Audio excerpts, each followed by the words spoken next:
Unlock your potential with the Graduate Certificate in Arts Entrepreneurship from the Weizenhofer Family College of Fine Arts at the University of Oklahoma. In partnership with the prestigious Price College of Business, this innovative program is expertly designed for the aspiring arts entrepreneur, blending your creative and artistic talents with the business knowledge, skills, and strategies needed to successfully launch and manage arts-related enterprises. Affordable and fast track, you can achieve this transformative education remotely in less than 12 months. To learn more and to apply, visit ou.edu/finearts.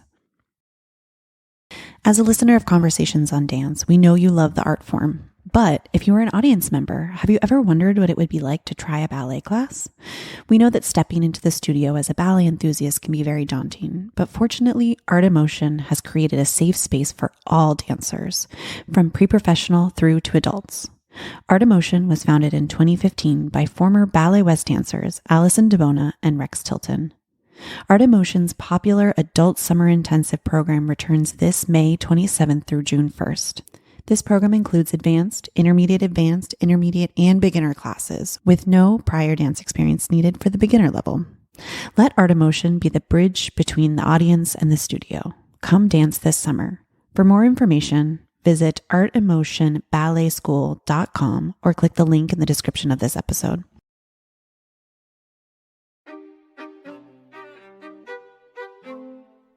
I'm Rebecca King Ferraro. And I'm Michael Sean Breeden, and you're listening to Conversations on Dance.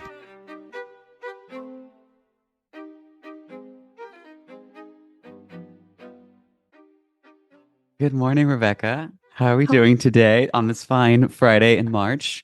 1 week out of daylight savings. Oof, it has been rough. We always have brutal. It's like an inside, not an inside joke, but we talk about it every single time. We're like, who's ready for daylight savings? Because it always just ruins us. Do you remember on Monday, I slept in until 10 a.m. and you thought I was dead? I did. I was like, at some point, I was like, I'm getting concerned for his well-being. We're going to call the cops. No, I mean, share your location. That's crazy because it's still only not, it was 9 a.m. in my body's time. Right. We don't sleep in. So that's the latest I've slept in, I think, years. Yeah. Yeah. You were like, wow, I was dead asleep. I was like, but yeah, it's also like a different challenge also with a child who I thought this one would be okay because it's like the opposite way, you know? Mm-hmm. But it's not. It's not okay. And I'm also a little sick, so I apologize for my nasally sounding situation, but it is what it is. Can we put your voice through a filter? I can try, maybe give it a little edit, here and there. Work on the base of it. Anyways, Mikey, we just thought we'd do a check-in. See how everything's going outside of daylight savings. Right. We've been doing more of these, just you and me chats. And those are fun. Well, one thing I thought we could talk about, aside from what I'm doing here, but I know that sometimes our fandom is a little excessive. Maybe we should change our name to Conversations on Marinade On. But I just have to talk about this stretch of 3 performances I saw in the span of a single week with Mira. Right before you left New York, yeah? Mm-hmm. And she did Liebeslieder, the Diana Adams role, on Tuesday. And then that Saturday evening, I saw she had just premiered, I think she did 2 shows in a row of the concert. She did the ballerina in the concert. And then she did Copeland dance episodes on Sunday. And of course, it goes without saying, all these parts are wildly different, Liebeslieder, even for a Balanchine ballet, is very specific. It's special. It's different from other ballets, I think. And she just captured that, the perfume of it, the like soulful beauty that ballet has. It was just such magic. And it was kind of obvious. I knew that would be a good fit. I think that the thing people were most curious to see in that week would probably have been her ballerina in the concert. And of course, naturally, Mira has fabulous comic chops. She was hysterical and kooky and endearing, but still has that like underlying just Mira like sultriness and charisma. And then Copeland the next day, of course, I saw her do it last year at least 3 times, I think. But I don't know what happened. It was just something, it's so amazing to watch someone develop in real time and just to have Right. someone that you already love continue to surprise you. And I just can't say enough. Like, if you haven't seen her, you have to come and witness it now. You know, I hope Mira has a million year long career, but time is fleeting and Get it'll be over there. before we all know it. You have to Right. see it now because I can't even believe my eyes, like how she is developing. Mhm. And every time, it's just like I always think of with, remember, we used to say this about Jeanette. You think Jeanette Delgado, Miami City Ballet. You think that you remember how great she is. And I play performances of her in my head all the time, but it just doesn't compare to seeing it in real life. Mhm. Like when I would see Jeanette after we had left Miami City Ballet, I did a project with her and Troy Schumacher, and it's just being in the room with her is so wildly, vastly different from your memories. So Yeah. go see Mira right now. I demand. Um, I and love you can that. see her this summer at the Vail Dance Festival where we'll be. Yeah. And I'm I hoping she has some really exciting rep to dance there. I can't wait to see her. The other thing, speaking of like rising stars like that, is Jake Roxander, who we happened to have on the pod. Well, we had recorded with him a few weeks ago, but then we happened to publish it in tandem with his promotion to soloist. And it makes me happy. So many people like have commented, um, like on our posts about the episode and stuff, saying how happy they are for him and how talented he is. And I just love when that happens, when everybody can get behind something like that and just such nice positive energy for Yeah. him. So that's so cool. Yeah. It's just once again, conversations on dance, our pull, our weight really revealing itself, you know? Can you imagine? It's just like, I mean, it's so, I think people are silly when they do this, and I do this as a joke, but I saw Mira and Roman in class at SAB. You did Uh-huh. too. We was the same. We all went together. Oh, right, right. So When we were watching Susie teach. yeah, yeah. Yeah. And we were like, that those are stars, gonna be principals. It's just like, okay, wow, you really did a thing. You picked out the most obviously talented people on the planet. It's a little bit, I feel that way about Jake, but it is nice to you feel connected when you see someone right at the beginning and you're like, I've been there since the start and I want to see their development and support Yeah. them. But I yeah, Jake, know. he was also very humble So and humble. seemed to take things one day at a time. I mean, wasn't he even kind of saying semi silly things like, if it doesn't last forever here, that's great. I'm like, girl. Yeah, he was. It was really sweet. It's just the humbleness was great. And someone commented, there were a couple comments on that too, like how humble he was. And it was so cute. Someone commented that they were like, I listened to this on the way to work. And then I was telling Jake that I listened to it on the way to work. And then I loved it. And then 30 minutes later, he got promoted. Yeah, I love so that. funny. Yeah. It's like we Uh, manifested it, you know? we did. Yeah. What other good things can we manifest? Maybe we should manifest something for ourselves. Um, Manifesting. Yeah, I don't know. Not sure what it would be. A return to the stage? No. No, Oh, we no. were just talking about that this morning Yeah. too. Our nightmares about coming back to the stage in our current physical state. We share And those nightmares. they've become more prominent in recent months, I want to say even. But so tell the audience what our dreams generally encompass.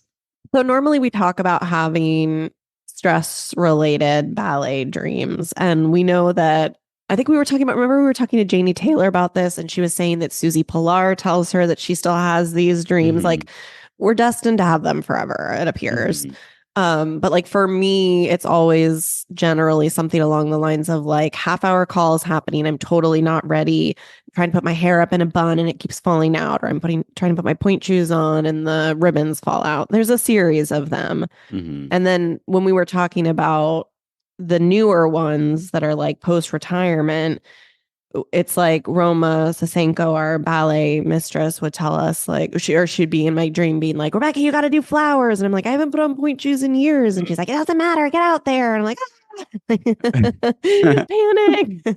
Yeah. So that's what the current ones are looking like. Yeah, I think that the thing that's kind of new, I feel like maybe in my prior dreams, it wasn't exactly set in a specific time, but now it's very specifically now. Right. Like I have Yes. to go on in my present state with all my present injuries and, you know, broken things, assorted broken body parts. They're all going to Mm-hmm. make it on stage in the same roles that we've always danced. For Mm-hmm. me, it's always symphony in three movements. I always have to be in a leotard. Mm, And of course. so it's just, yeah, My they're thrown hot in to ones are us. always Nutcracker. That's interesting. I guess 'cause that's just like when I would have the most like stressed random stuff. But I did have one recently the other day about being in class and like choosing a leotard and I could like miraculously do things. Like that happens in some times where I'm like fierce in my dreams. It's every Oh, once in a blue moon though. no, I don't remember dream. If I have good dreams, I don't remember them. That's literally a Sweeney Todd line. What did she say? Like, I don't have dreams, only nightmares. Yes, that's what it feels like. Dark. They're dark. And then we've also transferred into some nightmares concerning COD, which we've talked about too. And I just had one, Mhm. not, it wasn't last night, it was the night before. And I meant to tell you that we went to Vale and we were in Vale and it was like the morning of our first talk. And we're like, we don't know who we're talking to. We don't have the list of people and we don't We have just the go. interviews prepared. And it was like trying to get ready to go and trying to figure out what to do. And it was very stressful Hmm. because that's not how we do. We It's not, but you know, organize. we have done it in the past. There was the mix-up that one year where Lil Buck was not aware that he had an interview with us, like a live interview, and then Armand Cornejo stepped in, and we just made stuff up on the fly. That's true. We You have, know? so you're right. We have. Yeah, It's not unprecedented, we but something just like that is like, whew, yeah, stressful. stressful. Yeah. Mhm. So, you know, I'm sure Yeah. everyone has stress dreams relating to these things, but I just feel like ballet ones are so specific, Hmm. you know? You know, okay, this is a turn into a different line of conversation, or actually U-turn, I guess, because it's back to City Ballet and Mira a little bit. But I also wanted to deliver a rave about the new Ratmansky Ballet Solitude. Wait, I can't believe you saw it. I didn't realize. Yeah, I Tell actually me everything. yeah, I was able to go really last minute, and I'm so glad that I did because I actually have been really lucky. I've seen all of his premieres at City Ballet except for the first, except for Russian seasons. I've been somehow in New York always when they're happening, Mm, and you know whatever it is, their connection is just so special. Every ballet he's done for them, I feel like, if not a literal masterpiece, is super top notch, and they're also varied and just reveal different facets of who he is as a choreographer. It's mm, not, even though it's the same company, they all inspire these different elements of his voice. So this ballet is extremely dark, and it's an anti-war ballet. The entire first movement, Joe Gordon is seated stage right in the spotlight with a child that is clearly dead. So it's inspired by this image that he saw of a man who there was a bomb at a bus stop in Ukraine um, that went off and killed his 13-year-old son, and he wouldn't leave his child. He just stood there holding his hand for hours. no. So that's the first movement of the ballet. Joe doesn't do anything, and there's all this chaos around. And none of the other principal figures seem to be explicit in who they are. So you're left to interpret. Mira and Sarah Mearns both are pretty central. Which, as a side note, it was just fascinating. I've never seen them dance side by side before. And Oh, so, yeah. yeah, and it's sort of like mother daughter. No, I mean, well, no, I mean, I need to be clear about that, so Sarah doesn't come kill me. It's mother daughter in the sense of like Gen Z mother.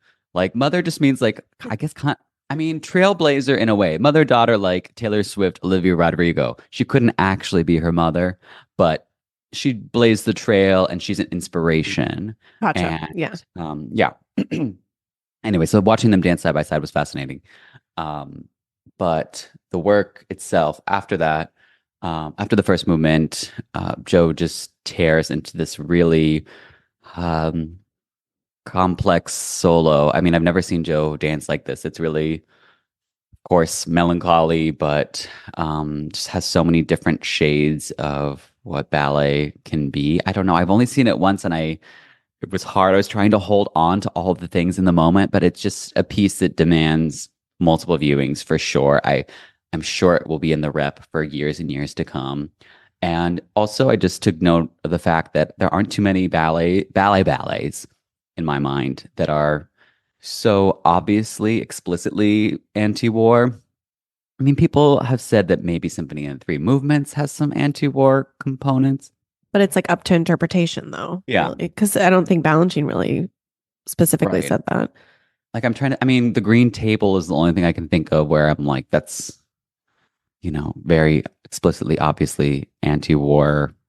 Ballet is just, it's a hard medium for political viewpoints. I feel like Right. modern dance holds that better. Mm, And also, we're kind of tunnel visioned, right. just to be perfectly fair, we're Balanchine babies, and Balanchine wasn't making a lot of political ballets. Mm-hmm.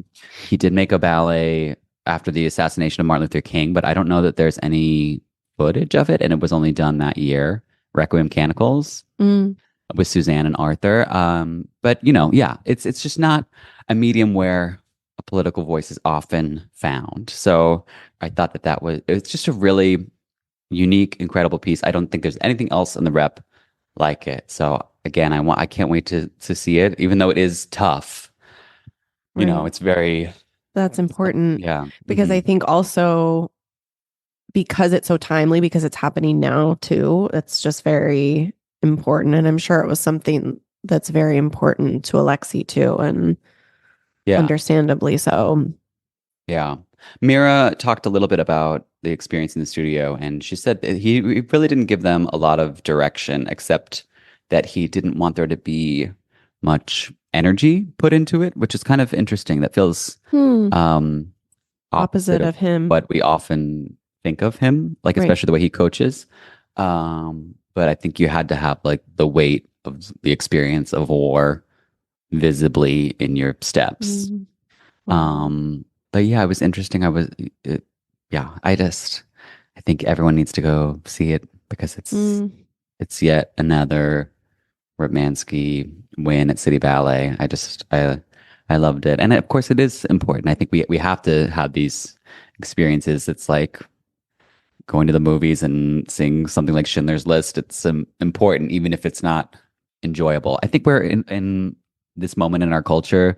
We get very um, we shy away from hard experiences. We want something digestible. We want something short. We want to ignore and escape. And escapism is good too, but sometimes you have to just go right through it, I think. So Mm-hmm. that's what Alexi has offered us. Mm. Yeah. I hope to see it one day. I'm glad that you told us about it, though. I'd seen like the pictures and some of the clips and was so interested in it. So, Mhm. and rave reviews too. So I'm glad that it was great. Mhm. Hi everyone, Michael here. I wanted to tell our listeners in the DC and New York City area about an incredible production making its way to their neck of the woods.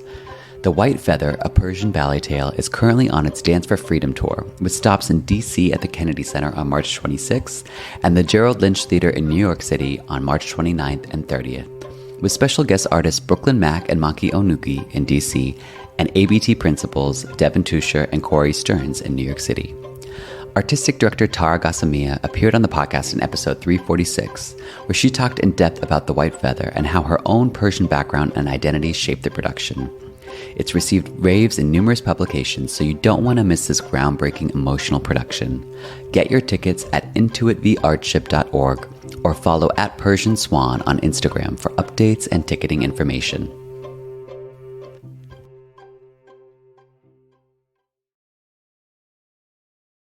Let's switch gears for a little bit. Unless you had something else you wanted to say, I was going to ask you what you've been up to since we last caught up on the pod.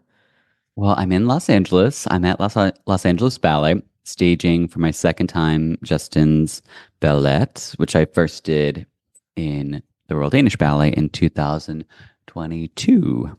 So I Mhm. love this ballet. It's really a dancer's ballet. I think everyone that is involved, you just feel how much they love the ballet, how beautiful they feel in it. So it's a very easy task, really. Yeah. There's no part of the process that isn't super enjoyable. And of course, it's always great for me to come back to something that I've already staged because the initial staging process can be pretty brutal. Not Right. for this ballet because it's primarily pas de deux. Although pas de deux, of course, have their own challenges especially when you're teaching them, because you're trying to be two people at once and you need Right. to I'm like, please read my mind, hold me up on my point and do this with me. So that's hard, but um, it, once that's over, it's pretty set in your body. It comes back pretty quickly. So yeah, the dancers here are great. They're very young, Uh-huh. and a lot of them have SAB training. Are And they very young or are we very old? well, no, they're very young. I'm I teasing. would, I no, I no, because I mean, you think that dancers are young. In Dresden, I was like, oh, they're young. Yeah. And there was, of course, the dancer that I was very fond of, Milda, I think is like 20, Right. but generally there's a wide range. Mhm. Here, I don't know I don't know if there's not a dancer in their 30s. What? Oh, There's not a dancer in their 30s. Yeah. okay. And I don't, honestly, the oldest dancer could be like 26 or 7 for all I know, but I'm just guessing. But it's Right. because anytime I have a conversation with them, like the other day, I was asking the dancer who's doing the Tyler Angle role. We were just at the coffee shop across the street and we're making small talk. And it's like, oh, he went to SAB. We're talking about that. What year did you go? And I'm thinking maybe he knows like Mira. And he's like, no, actually, I was there in 2022. And I was like,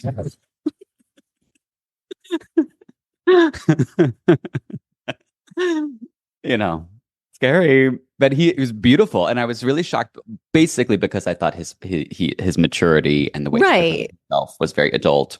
That's funny. Um, and yeah, so they're quite young. Uh-huh. Um, but it is always funny. I have such a photographic memory for workshop experiences. I can't remember Uh-huh. what I ate on Monday for dinner, but this woman who's doing the Rebecca Crone part, the fourth Uh-huh. part, I was like, I don't know why she came up to say hi to me, but I was like, I remember your workshop in 2017. You did the solo girl and increases and fourth movement Western. She was like, what? But I think it's because I connect to that experience personally. But I Yeah. really, that's a special thing to witness in other people too, because that that's a memory they're going to have forever in the same way that I Right. have that. So that's Well, there you are always picking out another talent imprinted. though. Yeah, it's so fun to be like, oh, I loved your dancing in Oh, 2017, and here we are.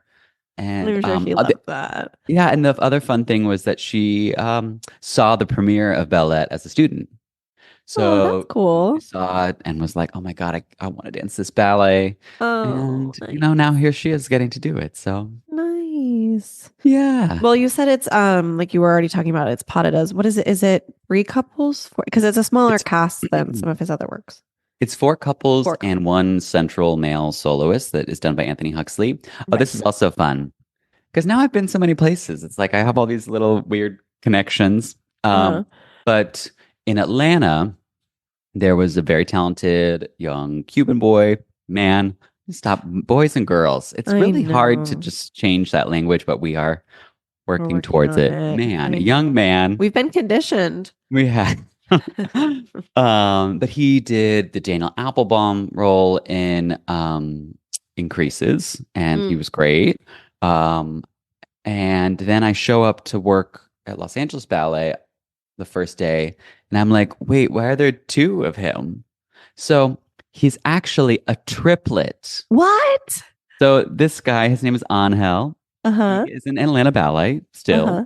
and his brothers Cesar and Marcos, that are they're triplets. The brothers are here, so the brothers are sharing the Anthony Huxley role, and it's funny That's because I wild. I'm always trying to sell you know Justin's ballets on the on the people when and they always love the experience they're having. So the Right. artistic directors are like, what's another thing we could do?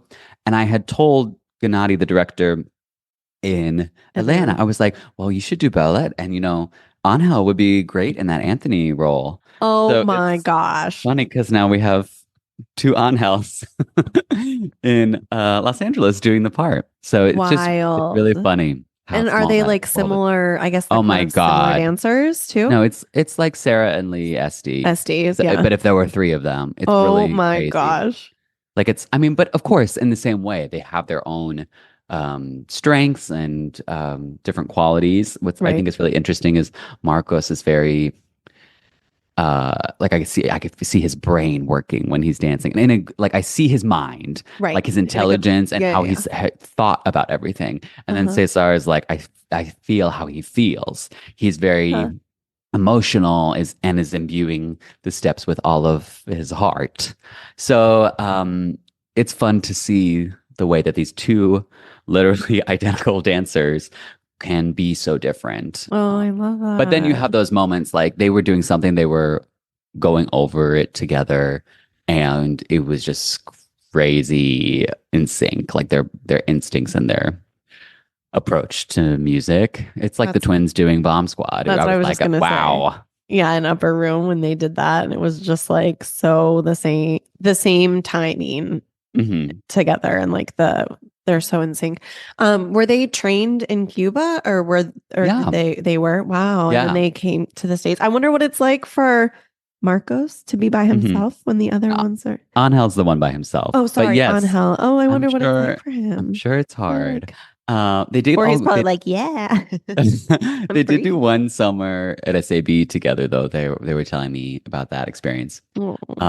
It's really funny. So because I was talking to them about it, because I was a lefty, and life is Say hard. was. Don't sell yourself short. You No, are girl. lefty. No, I can't do you. Oh my God, I can't do a releve on my right foot. Are you kidding me? We'll go to the hospital.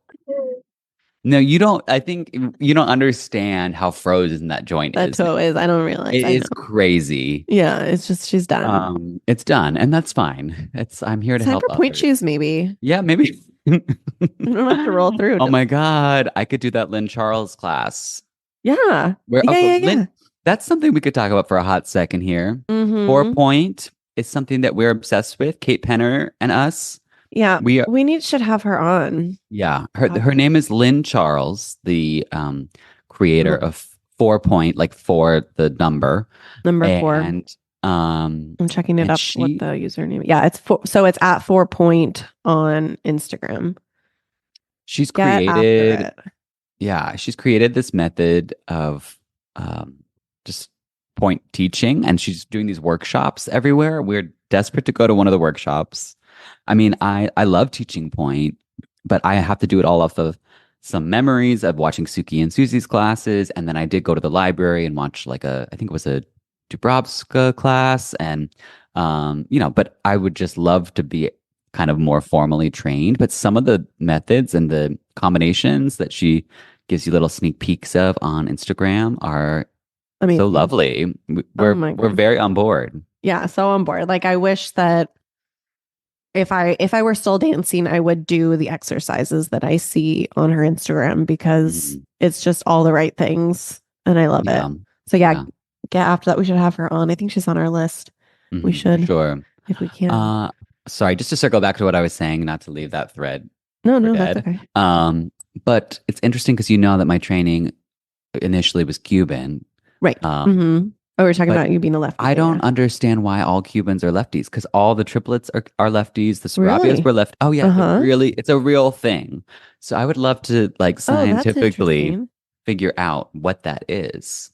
Like I'm wondering if do they almost like focus so much on the other side? You know what I mean? Like I don't know. I was wondering if like Alicia Alonso was a lefty or something, and she was just like, "This is how we do it." This is like it's. You should ask them. They don't know. They don't know. We talked about it. Oh, you did talk about it, and they were just. Yeah. But have they seen this similar? Oh yeah, pattern. It's a very common phenomenon. How weird. Not weird. But how interesting. Yeah. Huh. Justice for lefties. We love to see it. We switched some of the stuff for them. I mean, it's a soloist role, so it's not the end of the world, but it is yeah, imagining having to do all that stuff to the right. Ooh, brutal. Couldn't be me. I always wondered if you could change Dewdrop to the left because I would have wanted to. Oh, I'm sure you could I have used done to no pretend and try to left. figure it out, but the only thing is that you got to exit to the right after the turns. So it's like a little You weird. just turn out of it. Do like a susu and go out. Yeah. Yeah.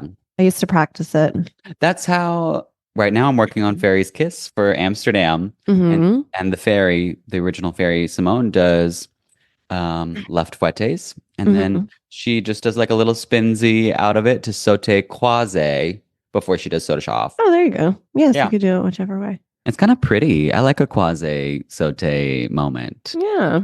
Mhm. How's your prep for Fairy's Kiss going? I Ooh, know you've been working this- on it a lot, huh? I mean, well, I had to leave it for a second because I had back-to-back stagings. Yeah. So I did increases. I mean, I came back from Dresden having done rodeo. Then I was like, I gotta try to bang out as much of Fairy's Kiss as possible before I do increases at Golden State Ballet. Like that was kind of a revival. Half the cast had done it before, but I still had to teach it again. Mhm. And then ballet here. So it's like a lot of different ballets, a lot of ballets and a lot of different ballets. Yeah. And so I've just started to bring it back. Uh-huh. Ooh, it's definitely a lot of the hardest content. thing I've ever done. Yeah. And it's 45 minutes long. I was just gonna say, isn't it 40 minutes? Yeah. It's 45 long. minutes long. And you know, if I'm working on things chronologically, which I usually do because it just makes sense to, Yeah. that the first 15 minutes of the ballet are just so packed. And it's Stravinsky. So a lot of Right. it is just me like singing counts over things and trying to find different ways, methods of making things work. Because of course it's Stravinsky. So like there are moments where, you know, it's not even even if it is all over the map in terms of how you're counting 7, 9, 12 or whatever, Mhm. but it'll be like 7, but it's not a real 9 because it's quarter notes. So it's like 7, 8, 9, 1, 2, 3, you know, or whatever. Right. You have to, yeah. So I'm just getting used to all of that. But it is just such a beautiful ballet. It's so And good. I love it so sometimes much. I just stop and I mean the hardest parts are Renan and Jeanette. Yeah. Because they're just so beautiful and captivating, even on video. I just get lost in them and I have to be like, focus. What's the step? What's the count? Rewind. Because the ballet, I mean, it's a sort of allegory. It's meant to be about how, I guess, art is its own path that takes you away from a normal, I guess, quote unquote, life. Like Alexei said, okay, so let's just, long story short, the boy is in the woods as an infant. His mom dies, but the fairy saves him with a kiss. But the kiss means she's going to come and claim him on his wedding day. So, you know, he finds his fiance, they're in love. But then, of course, on the wedding day, fairy shows up, takes him away. But it's not evil witch. It's just different. It's just a different magic and power. And it can be scary, but it's also beautiful and brilliant. And it's supposed to be that sort of push pull of being taken away into this other sphere of existence. Like the ballet ends with the young man, the central protagonist, in a sort of like utopia-esque world where he's creating. So it's very beautiful, and it's not it's not a bad thing. It's just a complicated thing. And seeing like Jeanette kind of fall to the wayside at the end is so brutal because you know, her character, I think, can't understand, doesn't have that. So it's just really, it resonates with real life experiences. Do we have, just before you have to go, do we have a couple seconds just to talk about that last bit? Because it is like an ode to so many beautiful art moments and ballet moments. There's a moment, right, that's like an ode to the shades. There's a few balancing moments in there. And I just remember the creation process. He was so specific on that. I mean, he's always specific, but Alexei Ratmansky. But I remember he revised that part over and over. Like it was something that he was really focused on, and it just ended up being like beyond gorgeous. I loved being a part of it. You felt connected to anyone who's ever done those steps in a way. It did feel there was a mysticism to dancing that final section. You know, there are quotes from Apollo, Serenade, Giselle, Bayader, Les Noces. I'm sure there are other things in there that maybe that I'm not even aware of, but I remember him asking us even, I think, for Serenade, he's like, what's this moment? Like he knew it, you know, but we were kind of like, oh, like the hands go here, or like whatever we did. So that was kind of cool to like bring in our knowledge of those ballets too. Yeah. I mean, this is very silly, but I remember this moment. Not silly. No, I felt beautiful. I felt connected. But of course, I'm never going to dance Serenade as a woman. And there was a moment where all the men, we got into the upstage left corner, and you know how it's like a stack where, you know, it starts with maybe, I don't know, 5 or 6 women, and the other ones have their hands on their shoulders, and the others are in like a slight cambray, and then the peak of this little triangle is in a full cambray back. It's like an iconic photo. Everyone's seen it of Serenade. Right. Yeah. Yeah. And it's during the Russian girl's first little solo. But I got to do that. I got to be in that little clump, and I just, you know, it's different music, but I still felt like connected to all of the sisterhood of Serenade, especially because the music is Stravinsky and Tchaikovsky's voice. So it's kind of in the way that Stravinsky is emulating that, and I was emulating this great ballet. So I always loved dancing that last section. It's not like you're really dancing, it's more a series of poses, but it was a rare moment where, you know, you're very peaceful and cognizant of the beauty of what we do without having to be super in your body. You know what I mean? Well, and it's a different ending too. I feel like so many ballets end with like a big bang finish or a big finale step, and you're exhausted. So it was just like it's totally different. It's like a dream scene at the end, and it just felt really cool to kind of like, you know, bring it down with that. And it's a beautiful ballet. I'm excited for you to be studying. How much longer? Beautiful ballet, Jonathan. You know that. Oh man. Well, I saw DSCH. And then I was sitting next to our friend Adrian, and I turned to her and I was like, that's a beautiful ballet. You know that? It's a great ballet. I mean, Alexei is he's a genius. He's a real living, working genius. And we're so lucky to be in his world. Yeah. All right, Mikey. Well, I know you have to go teach class now. I'm going to go teach, but you know, I already did my bar this morning at 7:30 a.m. And now I did this conversation. So I'm feeling very inspired. Inspo is flowing, ready to go teach some 21-year-olds. Go give some good tondus. Give them some. Yeah, it's hour 15 though. Oof, brutal. But That's you know, okay. Fast tondus get you on that leg, get you going, get you moving. All right. Love you, Diva. Love you. Bye. Talk to you later. Bye. Okay, bye. Conversations on Dance is part of the ACAST Creator Network. For more information, visit conversationsondancepod.com.